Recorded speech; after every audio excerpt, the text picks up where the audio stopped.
পার্বত্য চট্টগ্রামের বান্দরবান জেলার রুমা উপজেলার মুন্নমপাড়া গ্রামে আমার শৈশব কেটেছে। আমি পার্বত্য চট্টগ্রামের অধিবাসী হওয়ায় আমি সেনাবাহিনীকে খুব কাছ থেকে দেখেছি। আমরা প্রায়শ মনে করি সাধারণ মানুষরা সেনাবাহিনী সেখানে নিয়োজিত রয়েছে শুধুমাত্র নিরাপত্তার খাতিরে, কিন্তু আমরা যদি দেখি নিরাপত্তার পাশাপাশি আমাদের বিভিন্ন দুর্গম পাড়া বা গ্রামে আর্থসামাজিক অবস্থা উন্নয়ন, আমাদের প্রাতিষ্ঠানিক বিভিন্ন শিক্ষা প্রতিষ্ঠান থেকে শুরু করে বিভিন্ন প্রাকৃতিক দুর্যোগে আমরা সেনাবাহিনীকে সবার আগে পেয়েছি। আমি আজকে সমাজে যে অবস্থানে রয়েছে তার সম্পূর্ণটাই বাংলাদেশ সেনাবাহিনীর কল্যাণে। আমি মনে করি শুধু আমাদের ভবিষ্যৎ যুব সমাজ বা তরুণ সমাজ নয়, আমি তার সাথে সাথে আমার সম্প্রদায়ের একজন প্রতিনিধি হিসেবে বলতে চাই, আমার সম্প্রদায় বোম সম্প্রদায়ের মানুষজন যারা রয়েছে দেশ সেবার অন্যান্য পেশায় তারা আবার এগিয়ে আসবে বলে আমি বিশ্বাস করি। আমার দাদু বাড়ি রাঙ্গামাটি জেলার নানিয়াচর উপজেলা হওয়ার সুবাদে এখন দেখতে পেতাম যে ওখানকার মানসম্মত শিক্ষা প্রতিষ্ঠান নেই বললেই চলে। যাতায়াত ব্যবস্থা খুবই দুর্গম ছিল, যার ফলে বাচ্চারা শিক্ষার আলো থেকে বঞ্চিত ছিল। তবে বর্তমান প্রেক্ষাপটটি পুরোই ভিন্ন।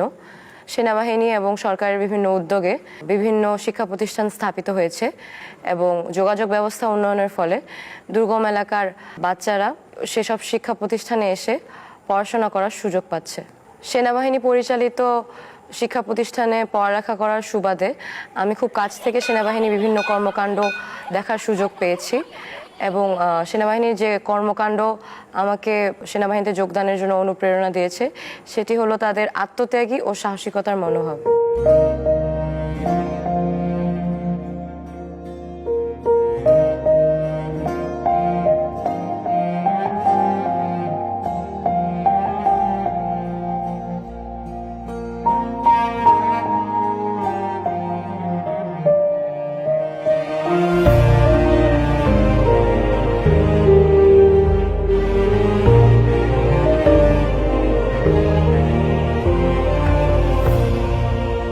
আমি একজন সেনা সদস্য হিসেবে নিজের পাহাড়ি জনগোষ্ঠীর কাছে উদাহরণ হতে পেরেছি, এটাই আমার জীবনের সবচেয়ে বড় গর্বের বিষয়।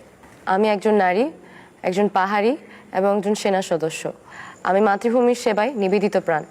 দেশের প্রতিটি কোণে সম্প্রীতির আলো ছড়িয়ে দিতে আমি সদা প্রস্তুত।